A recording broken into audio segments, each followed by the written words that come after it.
بسم الله الرحمن الرحيم والتين والزيتون وطور سينين وهذا البلد الأمين لقد خلقنا الإنسان في أحسن تقويم ثم رددناه أسفل سافلين إلا الذين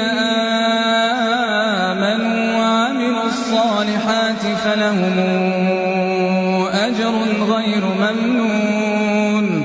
فما يكذبك بعد بالدين أليس الله بأحكم الحاكمين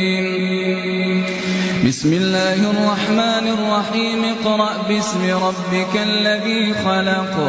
خلق الإنسان من علق اقرأ وربك الأكرم الذي علم بالقلم علم الإنسان ما لم يعلم كلا